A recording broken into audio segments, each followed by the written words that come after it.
¿Y cómo dormir lo suficiente? Imagínese, se descubrió que en el caso de un hombre que no había dormido durante 4 meses en general, o una mitad de su cabeza duerme, o la otra, al cerebro no le gusta que actúen sobre él y se resiste. ¿Es esto tan importante que supera el riesgo de ser comido? El sueño en sí mismo proporciona una ventaja para la supervivencia en comparación con las privaciones persistentes. En general, no acepto y no creo en ningún dato experimental sobre el problema de la memoria. Ahora se podrían tirar todos a la basura. Es necesario dormir mucho, simplemente para poder hacer frente a lo que pasa a nuestro alrededor. Trabajar de noche y dormir de día, sí, por el amor de Dios, por favor. Porque, por ejemplo, todos los militares, todos los médicos son madrugadores y, por ejemplo, todos los actores de teatro son aves nocturnas. Y en general, si una pequeña dosis de alcohol fuerte ayuda a una persona a conciliar el sueño, yo estoy de acuerdo. Se nota que es uno de los nuestros. La tarea principal de un médico somnólogo es no darle al paciente pastillas para dormir.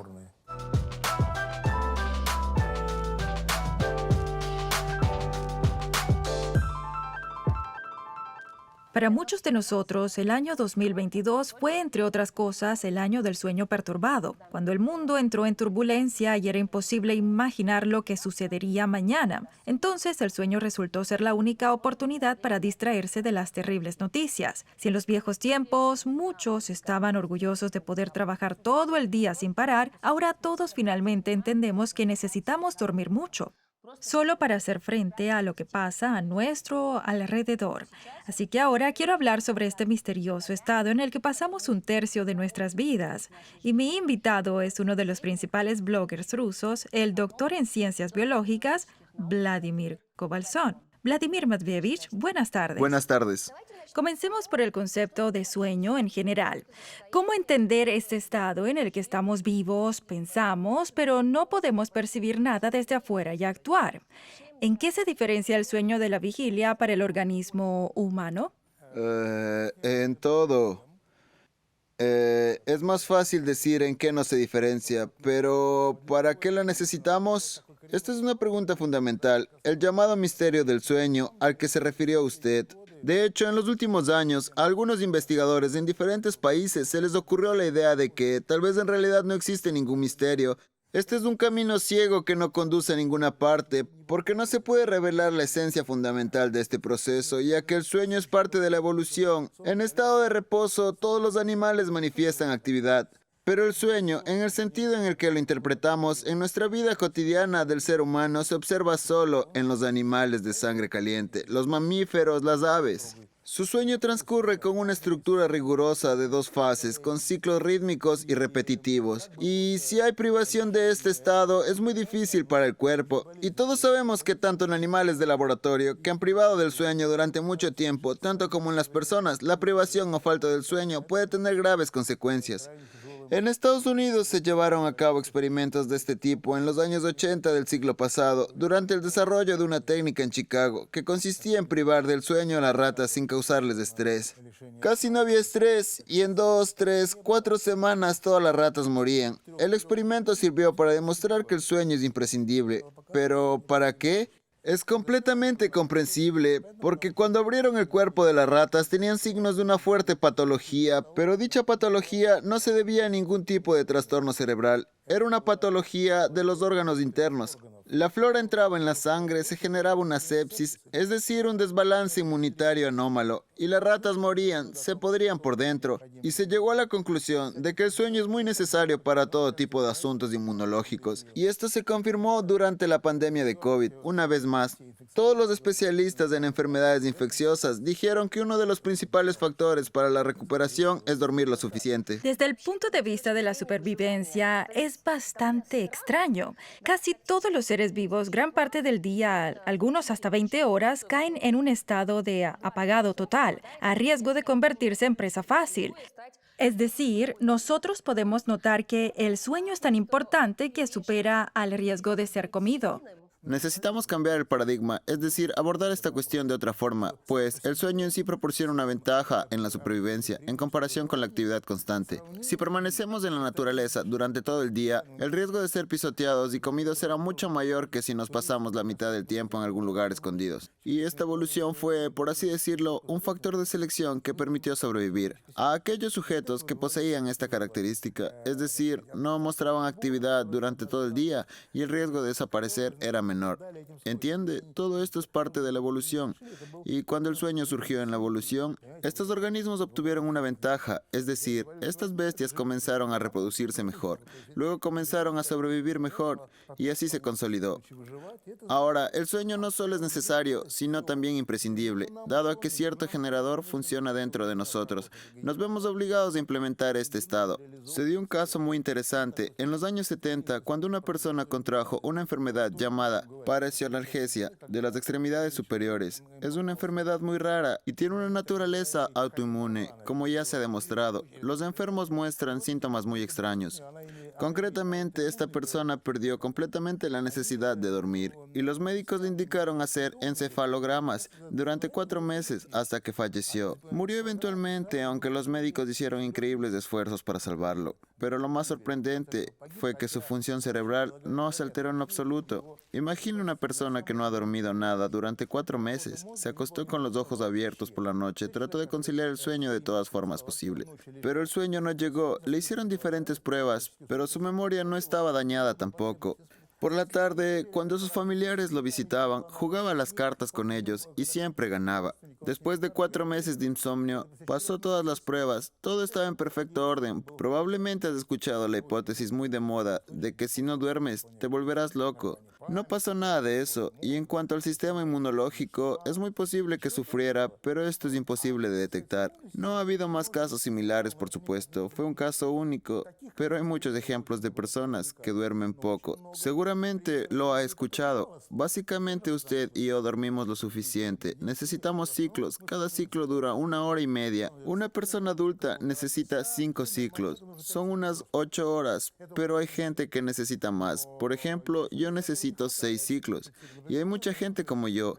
Y hay gente que duerme lo suficiente en 4 ciclos. Incluso hay personas que duermen lo suficiente en 3 ciclos. Eso es unas 4 horas. Y la persona no experimenta necesidad de dormir. Se siente normal, funciona bien. Sin perturbaciones del cerebro, ni ninguna otra consecuencia. Entonces resulta que el sueño se puede reducir drásticamente. Utilizando métodos de manipulación genética, se crearon ratones con un periodo de sueño genéticamente reducido. Y esto se logra por diferentes métodos genéticos, bloqueando diferentes genes que no tienen ninguna relación entre sí. Su esperanza de vida no disminuye, se sienten bien. Los caballos duermen en intervalos cortos. Otros animales tienen un sueño prolongado y la persona puede pasar al modo de sueño a intervalos. No, no puede. Se han realizado estudios especiales sobre este tema. Dormir en fragmentos no es dormir para una persona. No duerme lo suficiente y su presión de sueño aumentará. Claramente interferirá en su estado de vigilia. Y los caballos también duermen. ¿Cree que los caballos duermen a intervalos? En realidad no. El caballo duerme de noche como nosotros de día. Duerme por la noche. Tiene una poderosa corriente de sueño lento. Sin embargo, se mantiene de pie. Tiene músculos especiales en las rodillas que se encajan en su sitio y le permiten dormir de pie. Pero cuando llega la fase del sueño rápido o paradójico, definitivamente debe acostarse. Hay una foto que muestro en mi libro.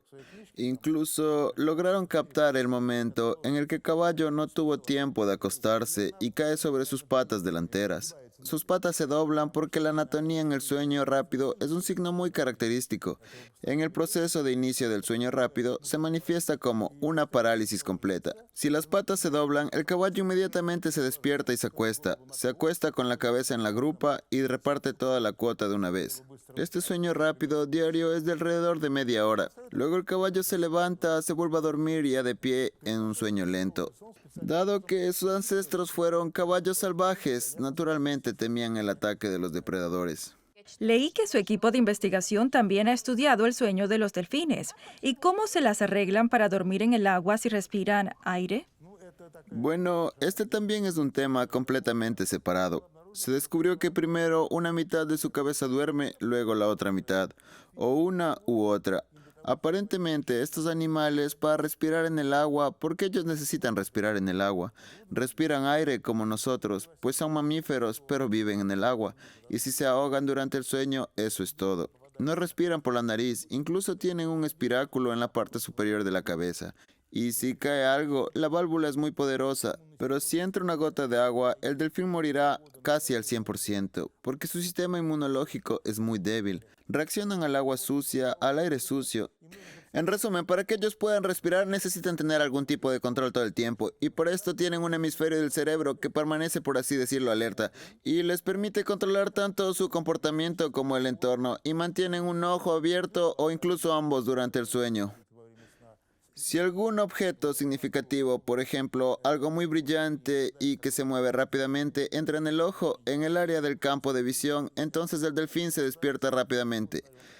Y el segundo hemisferio se despierta. Así se adaptaron a esta vida. Evolucionaron hace mucho tiempo. Son mamíferos que volvieron a entrar al agua hace casi 70 millones de años y tuvieron tiempo de adquirir tantas adaptaciones radicales que son completamente únicas, que en general son un poco de todos los animales. Ellos y las otras ballenas dentadas a veces parecen animales recién llegados de Marte, son muy diferentes de nosotros y de todos los animales en absoluto. Bueno, investigaciones posteriores demostraron que muchos mamíferos marinos que se ven obligados a vivir en el agua y respirar aire desarrollan las mismas funciones, las mismas adaptaciones. Bueno, y entonces, en particular, esto incluye a los lobos marinos, que son llamados lobos marinos con orejas. Ellos también pasan una pequeña parte del año en una colonia, en tierra plana, donde se reproducen. Y pasan la mayor parte de la temporada persiguiendo peces, nadan muy lejos y viven durante meses en el mar abierto, donde también se ven obligados a respirar. Y cuando tratamos de grabarlos por primera vez, notamos que estos asombrosos animales, bueno, cuando están en tierra, pusimos una plataforma en el agua, duermen como usted y yo. Y cuando levantas la plataforma, se sumergen bajo el agua y duermen como los delfines. Es decir, es una adaptación sorprendente de todos ellos. Ahora hablemos de nosotros otra vez. Finalmente nos quedamos dormidos. ¿Qué pasa después? Primero, hablemos brevemente sobre el sueño lento. Se puede decir que una de las principales funciones del sueño lento es despejar el cerebro y eliminar derivados del almacenamiento celular. Bueno, sí, es una hipótesis muy de moda de Mike Niedergard. Es una mujer danesa que trabaja en Estados Unidos, en Boston, y también tiene un grupo internacional. Bueno, ella cree que han hecho un descubrimiento asombroso. Cree que es candidata al premio Nobel, pero en realidad no todo es tan simple. Hay toda una serie de experimentos que no confirman lo que ella dice. ¿Qué demostró ella? Que supuestamente durante el sueño lento en el cerebro aparecen células que rodean las células nerviosas, las neuronas, las células gliales. Ellas juegan un papel muy importante en el funcionamiento del cerebro, pero no conducen la electricidad por sí mismas. Participan solo en el trofismo y los procesos metabólicos. Entonces, estas células gliales, según sus palabras, cuando estamos despiertos, llenan todo el espacio entre las neuronas y los capilares y casi no queda espacio libre en el cerebro. Y eso quiere decir que si durante la vigilia producimos algunas moléculas dañinas, que como ya se sabe se producen, ahora ella muestra que durante el sueño lento sale agua de estas células gliales. Se observa la presencia de acuoporos, a través de los cuales se comprimen y el espacio libre en el cerebro aumenta dramáticamente en 1,5 veces según sus datos. Y cuando el líquido aumenta bruscamente, captura todas las moléculas dañinas y se las lleva. Y si esto se altera con la edad, las moléculas dañinas comienzan a acumularse y ahí es donde está la causa de las placas. Alzheimer, Parkinson y otras enfermedades de las que la gente mayor de todo el mundo padece en la actualidad. Específicamente en nuestro país, en Rusia, hicieron toda una serie de estudios que no confirman los datos de Nedergaard. Es más, muestran que lo que sucede es porque en el cerebro, en el cuerpo en general, estas funciones de las que hablo las asume el sistema linfático, los ganglios linfáticos. No hay vasos linfáticos en el cerebro, pero aquí aparece Oksana Simiachkina. Ella mostró que aparentemente sí hay un sistema linfático en el cerebro. Los vasos son muy difíciles de detectar porque son muy delgados, son transparentes y colapsan cuando el cerebro está fijo. Cuando sacas del cerebro de un animal o digamos de un cadáver humano, los vasos colapsan y luego es imposible encontrarlos. Y cuenta en uno de sus artículos la asombrosa historia del descubrimiento de este sistema que fue hecho en el siglo XVIII. Cuenta cómo un brillante anatomista italiano inyectó mercurio en el cerebro de un mono y en el cerebro humano en cadáveres, pues en ese entonces no sabían que el mercurio es terriblemente peligroso para quienes trabajan con él y era ampliamente utilizado. En el Museo de Historia de la Medicina en Viena se conserva uno de los moldes del cerebro obtenidos por él con los vasos reales. Y en el futuro todos los científicos consideraron que era así y se creó la ilusión de que no hay vasos linfáticos en el cerebro y que no puede haberlos. Y solo recientemente, ya con mayor precisión, con métodos modernos de microscopia láser de 2 fotones, con los supermétodos del siglo XXI, todo ha sido completamente confirmado. Esa es la cuestión, bueno, es decir, el punto clave. Bueno, mire, su difunto colega, el somnólogo Ilya Pigarev, asumió que durante el sueño lento los sistemas neuronales que son responsables de la audición, la visión y la percepción de la información externa se reconectan, por así decirlo, hacia adentro y comienzan a analizar las señales provenientes de los órganos internos. ¿Se ha confirmado esta hipótesis? Iván Nikolaevich fue un experimentador brillante. Era bueno en lo que hacía, tenía una cabeza brillante. Bueno, él era muy original y promovió fuertemente esta idea, que supuestamente durante el sueño lento, según su hipótesis, el cerebro se voltea hacia adentro y comienza a escanear nuestro espacio interno. Recibe información, analiza el estado de los intestinos, el corazón, bueno, los órganos internos. También tenemos a un clásico recientemente fallecido, Alan Hobson, en Boston. Un investigador muy famoso escribió un libro en el que la primera frase era: "El sueño es del cerebro y para el cerebro". Y entonces Alan Hobson presentó la hipótesis de que el sueño es un fenómeno puramente cerebral y que el cuerpo no necesita dormir. Puedes simplemente acostarte en una hamaca, balancearte y listo, relajarte. Pero para el cerebro el sueño es necesario para poner en orden todos sus procesos mentales. Iván Nikolaevich negó por completo esta hipótesis. Su hipótesis era directamente opuesta a la de Alan Hobson. Y en esta parte, mi hipótesis de la que le conté coincide con la suya. En la parte de que el cerebro puede vivir sin el sueño si el generador que genera este estado se apaga por alguna razón. Pero en la parte donde dice que escanea los órganos internos, no sé, no hay evidencia directa y para ser honesto, yo realmente no lo creo. Hablemos ahora de otra fase, con el descubrimiento de la cual se da inicio a la somnología moderna. Aquí la llamamos sueño rápido, en Occidente REM, movimiento ocular rápido. A menudo se le llama sueño paradójico. ¿En qué consiste exactamente su paradoja? Este descubrimiento fue hecho en los años 50 del siglo pasado de forma independiente por un grupo estadounidense y uno francés. Los americanos lo llamaron Rapid Eye Movement Sleep, es decir, dormir con movimientos oculares rápidos, y el grupo francés llamado Joubert lo llamó Le Sommeil Paradoxal, sueño paradójico. Así que ambos términos existen y se conservan en la actualidad. Bueno, tenemos a Alexander Moisevich Wayne, uno de mis profesores, propuso un término par, sueño rápido lento. Esta variante suena muy bien en ruso, porque el sueño lento es un sueño con actividad lenta en la actividad eléctrica. El sueño rápido tiene actividad rápida. Entonces el sueño rápido es paradójico porque el cerebro está muy activo. Esto es fácil de ver en un encefalograma. Bueno, el cerebro está tan activo como durante nuestra vigilia más intensa. Es decir, al mismo tiempo, la médula espinal está paralizada y en este estado pasamos 2 horas cada noche más o menos. Es una actividad frenética de las neuronas y, como bien dice usted, por la noche vivimos una vida compleja, intensa, que no sentimos. Y ya se han publicado decenas de miles de artículos sobre esta fase. Pero todavía no hay una teoría coherente. ¿Por qué? No es posible hacer un análisis, por supuesto no es fácil, para nada fácil. Esta es una función muy compleja, está determinada por muchísimos genes, completamente diferentes. Por supuesto la paradoja más grande de todas. ¿De dónde viene? ¿Por qué los vertebrados e invertebrados de sangre fría no presentan análogos del sueño rápido? Simplemente tienen un monótono estado de reposo, sin embargo está presente en aves y mamíferos. Además, según todo parece indicar, este estado es evolutivamente más antiguo que el sueño lento.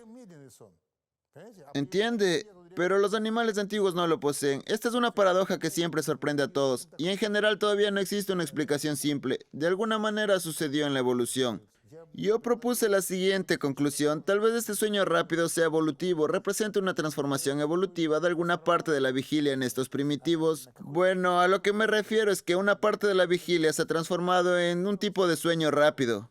Y para que no tuviera lugar en movimiento, la evolución en su inmensa sabiduría inventó la parálisis de la médula espinal. Es todo, y nos quedamos paralizados. Y el cerebro en este momento funciona y tenemos sueños Su extraordinarios. colega Konstantin Anokhin me contó que una de las funciones más importantes del sueño es la consolidación de la memoria.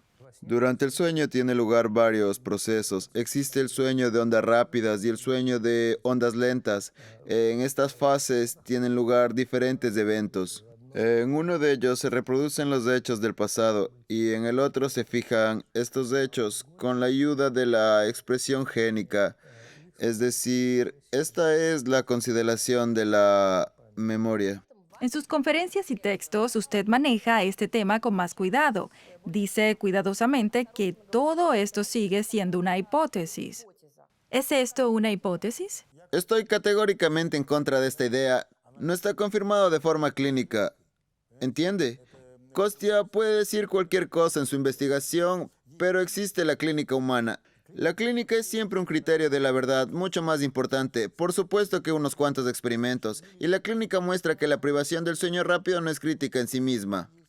No había hablado sobre esto, pero también hay pacientes así. No son muchos en el mundo, pero ya hay pacientes que no tienen sueño rápido en lo absoluto. Uno de estos pacientes, por ejemplo, yo no sé si él está vivo o no, pero él debería tener ahora más de 80 años, y cuando él tenía 19 se quedó sin sueño como resultado de una herida. Vivió toda su vida sin sueño rápido. Por la noche, en lugar de 2 horas, al principio tenía 4, después 6 minutos de sueño rápido, y ahora en la vejez parece que ya eran 15 minutos, pero de todos modos esos son centavos, son migajas. Sin embargo, recibió una excelente educación superior, trabajó como abogado, no sé qué más, se dedica a la fotografía, dibuja, vivió una vida activa. Sí, con la privación forzada del sueño, puedes obtener algunos de estos efectos muy grandiosos. Este es precisamente el efecto de la privación del sueño. Tenemos un generador que lo exige y nos privan de esto. Esto originará un conflicto que realmente puede conducir a una serie de procesos difíciles, incluida la interrupción de los procesos que son normales durante el sueño, los procesos inmunológicos de los que le hablé, algún otro tipo de procesos, quizás omnísticos, que estén ocurriendo.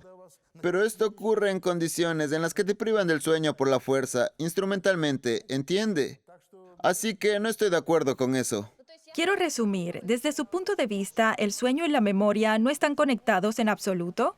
No, el sueño no está relacionado con la memoria en absoluta. La memoria es puramente un proceso de vigilia. Ocurre en la vigilia y se fija en la vigilia. El hecho es que la ciencia sobre la memoria, a diferencia de la ciencia sobre el sueño, tiene un defecto importante. No puedes preguntarle a un animal si ha olvidado o recuerda algo. Solo puedes preguntarle a una persona. Cuando usas animales es un engaño total porque el investigador piensa que el ratón no hace algo porque no recuerda.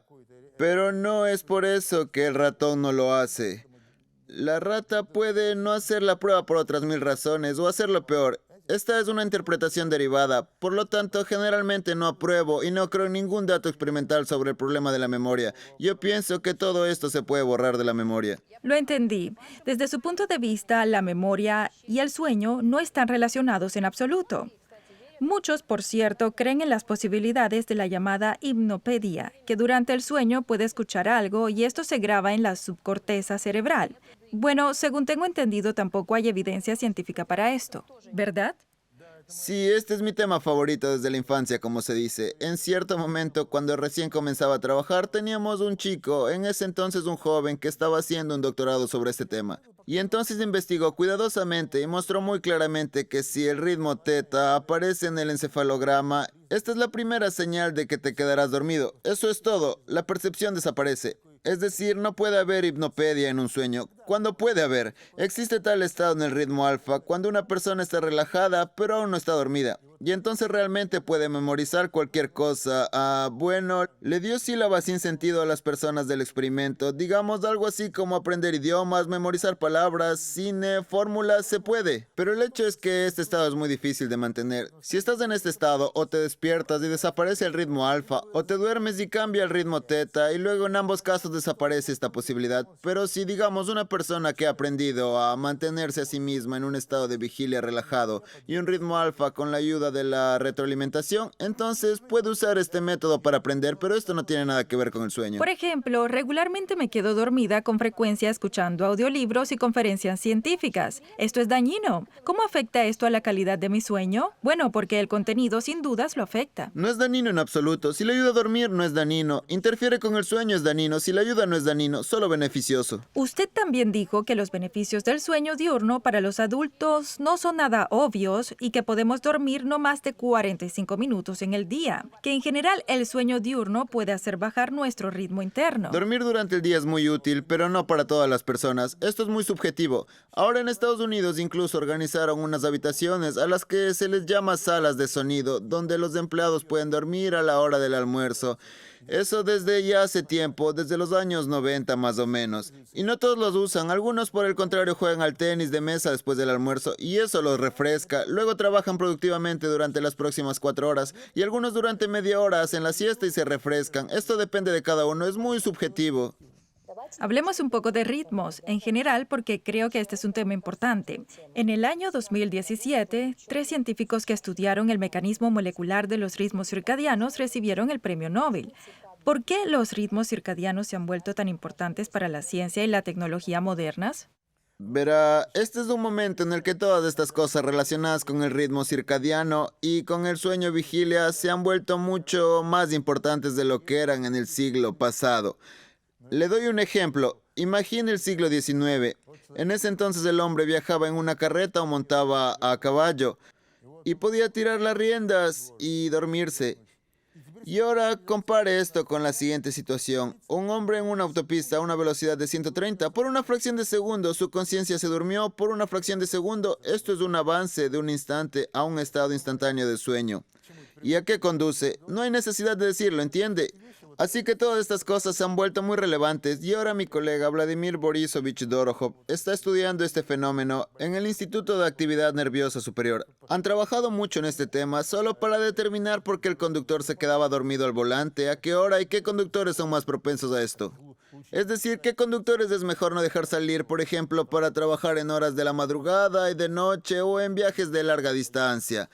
Por eso esto ahora es muy popular y estos problemas en los siglos pasados no existían. Es lo mismo con los movimientos transregionales. Anteriormente no había ningún problema para pasar de una zona horaria a otra. Por eso las personas se movían lentamente, se movían junto al sol y no tenían desfase horario. Y ahora sufren constantemente de esto, especialmente en la dirección este. Es terrible y es una situación difícil y poco saludable. En general, un completo desajuste, dosincronía, una completa armonización de todos nuestros ritmos internos. Así que se ha vuelto muy importante y todos están estudiando cómo se puede nivelar, cómo se puede reducir y cómo se puede combatir este tema. Bueno, ¿puede explicarme esta historia de que el ciclo circadiano diario en realidad no está establecido para 24, sino para 25 horas? ¿Cómo resolvemos este problema? ¿Estamos adelantando diariamente este reloj bioquímico que cada día está atrasado 1 hora? Todas las mañanas, cuando corres las cortinas de la ventana, tienes un reloj y es como si lo adelantaras. Tomas el reloj y adelantas las manecillas que van atrasadas. Adelantas las manecillas del reloj. El efecto es el mismo, y si en invierno te levantas antes del amanecer, esto puede ser algo muy negativo, debido a que el espectro de las bombillas ordinarias no es adecuado. ¿Por qué diferentes personas tienen diferentes cronotipos y ritmos circadianos? ¿Cuál es la diferencia entre los madrugadores y las aves nocturnas a nivel bioquímico? Hay personas que son aves nocturnas o madrugadores por herencia, y ahora sabemos con qué genes esto está asociado. Esto se observa en las familias. Y no los podemos modificar. Esta persona ya es un madrugador congénito o un ave nocturna congénita. Por mucho que lo regañen por llegar tarde, por más reprendidas que reciba, igual llegará tarde porque le es difícil levantarse en la mañana. Y en la primera mitad de la jornada laboral tendrá sueño, se sentará frente a la computadora, mirará la pantalla y no habrá un gran resultado. Solo por la noche se concentrará y trabajará. La civilización está diseñada para los madrugadores. Mire, mi hijo está creciendo ahora. Realmente me pregunto cómo es posible comenzar las lecciones en la escuela a las 8:30 de la mañana. Después de todo, es obvio que esto está en contra de nuestro ritmo circadiano. Estoy completamente de acuerdo, completamente de acuerdo. Estos maestros, estos idiotas, también obligan a los estudiantes a levantarse antes del amanecer. En Rusia estamos a 1 hora por delante de la hora solar. Esto quiere decir que tenemos un periodo, una estación, cuando nos levantamos antes del amanecer y no podemos establecer un reloj interno acorde al sol. Es por eso que nuestro reloj interior se alarga, ¿entiende? Y para los estudiantes esto es un desastre. Los niños vienen a la escuela y en las primeras lecciones aquellos que no son madrugadores no aprenden nada, e incluso los que son neutrales. En las primeras lecciones no entienden nada tampoco. Y los profesores ven eso. Nosotros en nuestros tiempos también luchamos con este llamado horario del oso, cuando estábamos adelantados 2 horas a la hora solar. Hubo un periodo así. Y nos llamaron al gobierno, discutimos de este problema y mostraron que había cientos de cartas de los maestros que venían a las primeras lecciones y que los estudiantes todos estaban dormidos. Les contamos algo y ellos se duermen. Esto sucede precisamente porque se levantaron antes del amanecer y no durmieron las horas necesarias. Para ellos la noche continuaba. En nuestra población la cantidad de aves nocturnas y madrugadoras es similar o hay más madrugadoras. Sabe que nadie ha llevado a cabo tales estudios. En un principio es fácil de llevar a cabo y, por así decirlo, no se necesita nada especial para esto. Las herramientas son muy simples. Ahora pueden tomar un dispositivo pequeño, pegarlo en algún lugar de tu cabeza y eso es todo. Entiende, grabar una noche de sueño y saber qué tipo de persona es esta, un ave nocturna o un madrugador, así determina el cronotipo. Pero al parecer, según algunos datos que nos llega del occidente, parece que el 30% son aves nocturnas, el 20 y 25% son madrugadores, el resto son las llamadas palomas, que pueden ser aves nocturnas y madrugadores al mismo tiempo. Pero en realidad, la mayoría de los llamados aves nocturnas y madrugadores no lo son de forma congénita. En realidad, los mutantes congénitos son raros y por lo general esta característica es adquirida. Por eso, por ejemplo, todos los militares, todos los médicos son madrugadores y todos los actores de teatro son aves nocturnas. La vida es así, los hizo así. De hecho, estas personas son palomas por naturaleza. Ellos básicamente se han adaptado ya que han estado viviendo en este modo durante muchos años. Esto incluso se ha convertido en una parte fundamental de ellos. Ellos cuando se jubilan siguen llevando la misma rutina que habitualmente en la mayoría de los casos. Así que suele ser el entorno social el que los forma. ¿Usted me entiende? Actualmente es muy popular la corrección del ritmo con la ayuda de la melatonina, pero usted dijo que la melatonina no tiene una relación directa con la regulación de nuestro sueño, y esta hormona es necesaria para otras cosas. ¿Significa eso que no ayuda para nada? Bueno, ya sabe, tal vez ayude un poco, tal vez en el sentido de que, en primer lugar, el efecto placebo siempre es muy poderoso. Usted conoce el efecto placebo. A veces es más fuerte que el efecto de la sustancia misma. El efecto placebo está en el primer lugar. En segundo lugar, la melatonina todavía está en los humanos. Está, por así decirlo, asociada con los periodos del sueño por un reflejo condicionado. En un gato, por el contrario, se asocia a periodos enérgicos. El gato sale de cabeza de noche y pasea. Él también libera melatonina, como lo hacemos nosotros por la noche, pero para él es un factor de vigilia. En cambio, en nosotros se forma una cierta conexión temporal. Pero investigaciones detalladas que se llevaron a cabo en personas sanas y en personas con insomnio muestran que estadísticamente acelera un poco el proceso del sueño. Un poco. Pero usted entiende, aquí también es importante este aspecto. Es eficaz en dosis muy pequeñas. Desafortunadamente no la venden en dosis pequeñas, se vende solo por 3 miligramos. Y esta es una dosis demasiado grande y es imposible dividirla en 10 partes pequeñas, solo en 4 si es que se logra. Pero siempre digo a la gente que pregunta, bueno, prueba con un cuarto. En general, cuanto menor sea la dosis, mayor será el efecto.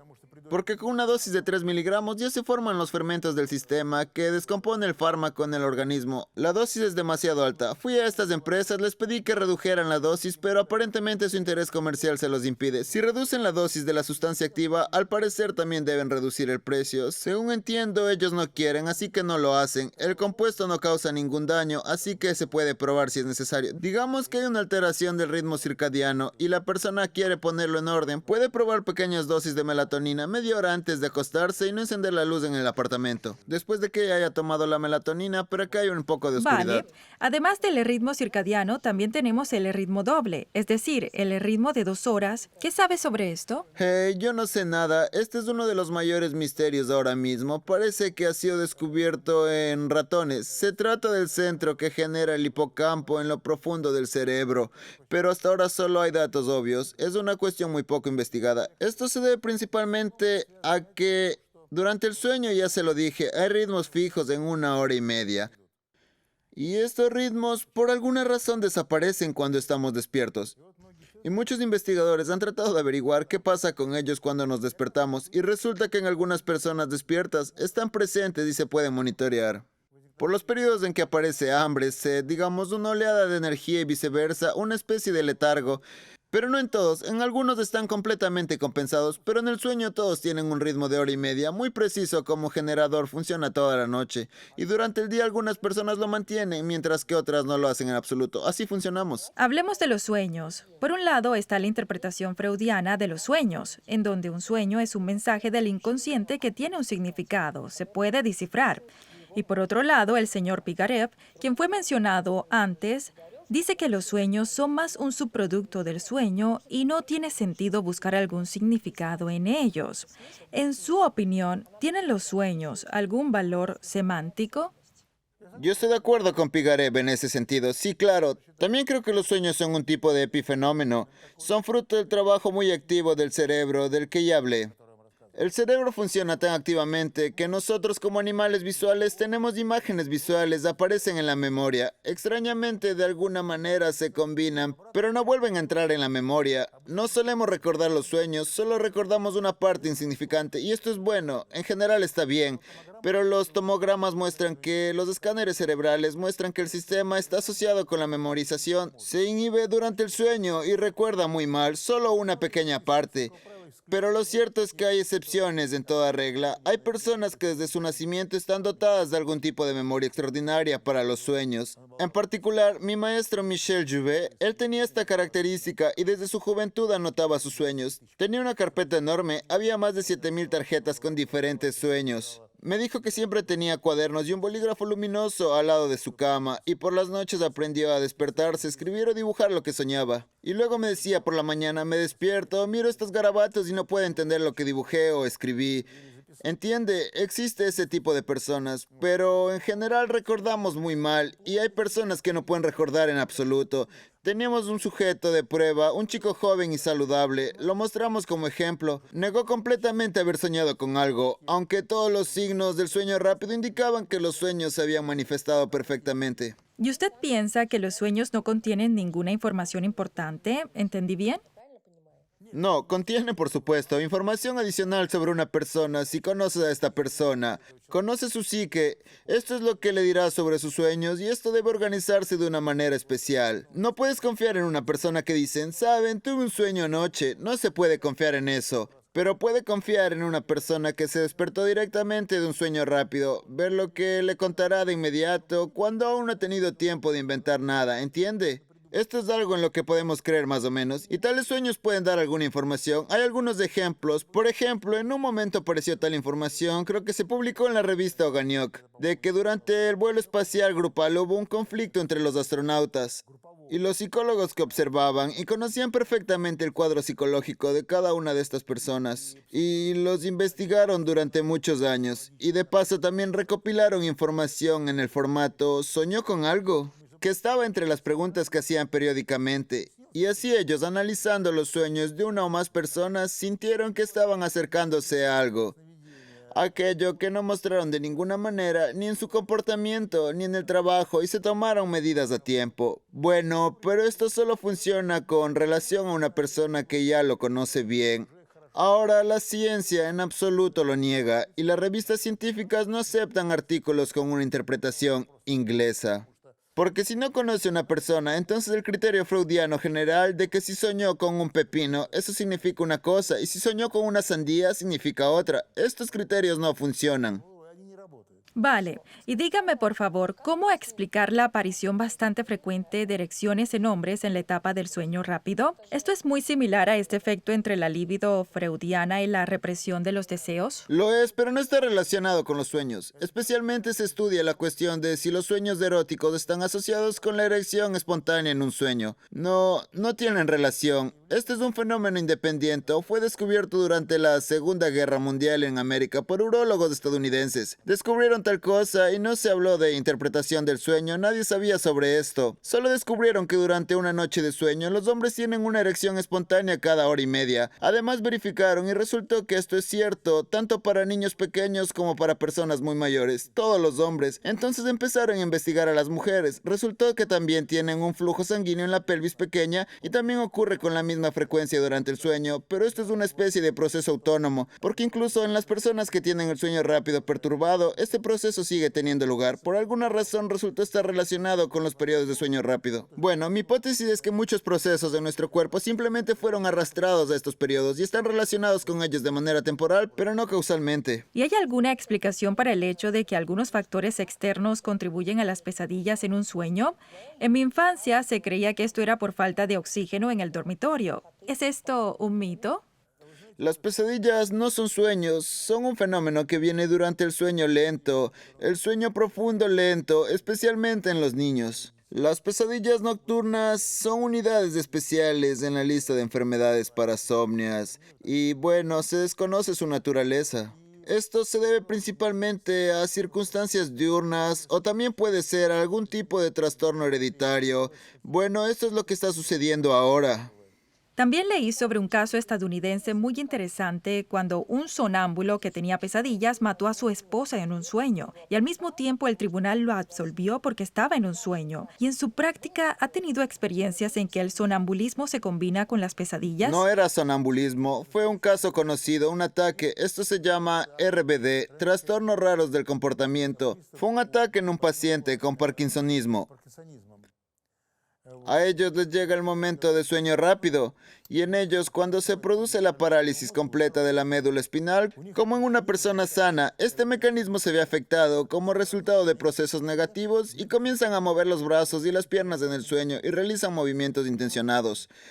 Esto no es sonambulismo, y de hecho hubo un caso en el que un anciano que ya tenía más de 90 años se despertó por la mañana y su esposa yacía muerta. Él pensó que ella murió mientras dormía. Ella también tenía su edad. Cuando llegó la policía, vieron sus huellas dactilares en su cuello. Lo acusaron de estrangularla. Luego lo llevaron hasta la comisaría, pero afortunadamente sus nietos encontraron buenos abogados. Buscaron médicos expertos y testificaron que tuvo un derrame cerebral unos años antes de eso. Y la región del cerebro que se vio afectada era la que estaba relacionada con esto. En un sueño soñó que algo le presionaba el pecho, lo que sucede frecuentemente cuando a una persona le cuesta respirar, que algo le había caído encima. Hay un cuadro famoso italiano sobre este tema, del que se habla en un libro, donde un monstruo se sienta en el pecho de una mujer tirada en la cama. Y así la asfixió. Este caso es real y fue absuelto, sí, pero el sonambulismo no tiene nada que ver con esto. Los sonámbulos son diferentes, se trata de algo diferente, es una parasomnia a la que se le llama caminar en sueños. Esto también incluye hablar dormido, se lo combina con sonambulismo en un grupo de enfermedades y se manifiesta en niños, y no se considera en una patología, en mi opinión, hasta los 12 años. Por supuesto, si a partir de los 12 años se manifiesta sonambulismo o hablar dormido, esto puede considerarse una patología y requiere intervención. Pero no sabemos la causa ni la cura. Bueno, se sabe que está asociado a algún tipo de trastorno genético del sueño porque se puede rastrear en ciertas familias. Henry Fuseli se llamaba el artista. Sí. Otro tema separado son los sueños con continuación. ¿Cómo puedes despertarte por un rato y luego volver al mismo sueño? Se puede pasar inmediatamente al sueño rápido, pero debería haber una fase lenta al principio y a veces parece haber desaparecido. Bueno, al principio se pasa un tiempo en el sueño lento, solo que no se es consciente de ello. Le parecerá que inmediatamente se sumergió en el sueño rápido. Bueno, hubo un periodo de sueño lento, solo inconsciente. Bien, ahora quiero volver un poco al principio de nuestra conversación. ¿Qué hacer si no se duerme lo suficiente? Si tuviera que dormir poco o no dormir nada por algún tiempo, ¿cómo puedo minimizar el daño al cuerpo? ¿Puedo dormir lo que me falta después? Sí, no solo puede, definitivamente dormirá lo suficiente, porque la falta de sueño es fija, no desaparece en ningún lado, no puede escapar de ella. Tarde o temprano, de día o de noche, en el momento correcto o incorrecto, seguramente se manifestará y usted tendrá que dormir. ¿Qué más se puede hacer para compensar la falta de sueño? No sé, ¿ayudan las vitaminas y un estilo de vida saludable o descansar simplemente? No, no, no. Este es un generador completamente independiente. Además del sueño lento tiene su propia cuota y el rápido también. No se puede compensar uno con el otro. Ya sabes, si no tiene suficiente sueño rápido, se dará cuenta de esta carencia en particular. Si no tiene sueño lento, se dará cuenta de su escasez poco a poco. Eso está en algún lugar de nuestra cabeza donde lo almacenamos todo. ¿Y cómo dormir lo suficiente? Esta es nuestra pregunta del siglo XXI. Para muchos, el principal problema es acostarse antes de la medianoche, pero usted dijo que no es así, que lo principal es acostarse siempre a la misma hora y que eso es muy importante. Si estoy acostumbrado a trabajar de noche y luego dormir hasta el mediodía, ¿esto no tiene nada de malo? Absolutamente nada. Puede adaptarse a cualquier ritmo de vida. Lo negativo es si empieza a cambiarlo. Entonces todo se pone patas arriba en el cuerpo, todo comienza a perturbarse. Y si está acostumbrado, como muchos ahora, a trabajar de noche para dormir de día, por el amor de Dios, por favor cierre la ventana y duerma tranquilo. Lo mismo sucede si se mudó a una zona horaria diferente. Todo cambia en usted y el ritmo anterior se restaura gradualmente de nuevo. Aquí es lo mismo, ya estamos acostumbrados. Bueno, es como si se hubiera mudado a otra zona diferente, es todo. ¿Y qué sueño es más importante, el de la madrugada o el de la mañana? Se dice que el sueño más importante es antes de las 2 a.m. Si te acostaste a las 3, considera que no dormiste. Pero usted dice que el sueño en la mañana es especialmente importante. ¿Por qué? Todo el sueño es importante, pero no mañana noche, sino todo el proceso. Este es el sueño más consolidado, el llamado sueño nocturno, es decir, el sueño nocturno ininterrumpido. Esta es una característica de la persona. Los animales no duermen así. Los animales duermen en partes durante todo el día. Solo el ser humano duerme así. Corre durante 16 horas y luego se cae y duerme continuamente durante 8 horas. Y este sueño nocturno está organizado de cierta manera. En la primera mitad de la noche dormimos con sueño lento y a partir de la segunda mitad dormimos con un sueño rápido y ambos extremadamente importantes, aparentemente para nuestra vida. Es decir, no es importante en absoluto si nos despertamos con una alarma o nos acostamos tarde. Lo principal es que te sientas cómodo. Bueno, en general ¿Qué tan sí. malo es leer en el teléfono antes de dormir? No lo sé, algunos dicen que supuestamente la radiación, el espectro azul tiene un efecto muy fuerte, pero yo no siento eso. Por ejemplo, antes de acostarme puedo trabajar en la computadora, luego me acuesto y me duermo al instante. Esto es muy subjetivo. ¿Cuál es la forma correcta de lidiar con el insomnio? Hay dos opiniones opuestas. Por ejemplo, relajarse y por lo menos descansar físicamente, o viceversa, levantarse, encender la luz, hacer deberes. Entonces, ¿qué recomienda usted? Sabe, el insomnio es un problema mundial, pero el hecho es que hay una gran cantidad de insomnios diferentes, por diferentes razones y formas completamente diferentes de escapar de él. Actualmente se dice que son muy efectivos los métodos de terapia comportamental. Solo muy pocos médicos conocen esta técnica especial. Lo principal es no tomar pastillas para dormir.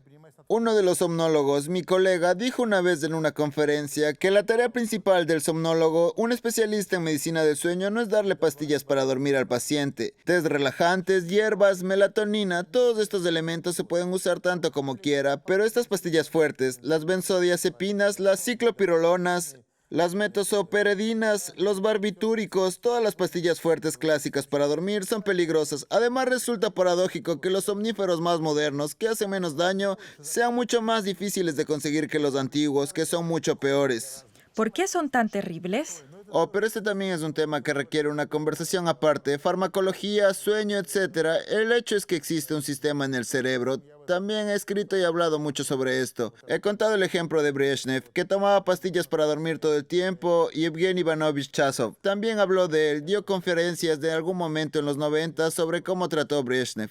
Siempre recordaré como Brezhnev, que era una persona de mediana edad y muy enérgica, se convirtió en un vegetal frente a mis ojos porque tomaba pastillas para dormir todas las noches. Se inventó el esquema de que su empleada de limpieza fuera a la farmacia y comprara las pastillas. Los médicos no lo permitían y él las compraba a través de ella.